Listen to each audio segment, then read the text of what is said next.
আসসালামু আলাইকুম। আপনারা যারা অনলাইনে ট্রেনের টিকিট ক্রয় করে থাকেন, আজকের এই ভিডিওটি মূলত তাদের জন্য। কারণ হচ্ছে, আপনারা যখন অনলাইনে ট্রেনের কোনো টিকিট সার্চ করে থাকেন, সেক্ষেত্রে যদি না পান, তার জন্য আপনি অনলাইনে সাজেশন নামে নতুন একটা অপশন পাবেন। সো সেটাই আজকে আমি আপনাদের দেখাবো, যাতে করে খুব সহজেই আপনি আপনার কাঙ্ক্ষিত টিকিটটি পেয়ে যান। চলুন তাহলে আমরা আমাদের কম্পিউটারে যাই। এখন যেমনটি দেখতে পাচ্ছেন, এটা হচ্ছে বাংলাদেশ রেলওয়ের অফিসিয়াল ওয়েবসাইটটি।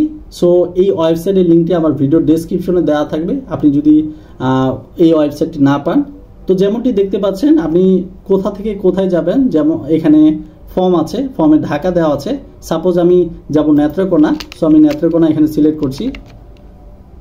সিলেক্ট করার পরে আমরা একটা ডেট দিয়ে দিব, এরপরে একটা ক্লাস দিয়ে দিব এখানে, এবং সার্চ ট্রেন অপশনে ক্লিক করব। ক্লিক করার সাথে সাথে আপনি দেখতে পাচ্ছেন যে এখানে কোনো টিকিট পাওয়া যাচ্ছে না। সো আমরা নেক্সট ডে অপশনে ক্লিক করব। এরপরে আপনি দেখতে পাচ্ছেন যে এখানেও কোনো টিকিট পাচ্ছেন না। তো আপনি যখন কোনো টিকিট পাবেন না, সেক্ষেত্রে তার পাশে সাজেশন দেখতে পাবেন আপনি, যেমনটি এখন দেখতে পাচ্ছেন। তো আমি যেহেতু কোনো টিকিট পাচ্ছি না, এখানে দেখাচ্ছে বিমানবন্দর থেকে নেত্রকোনাতে টিকিট আছে।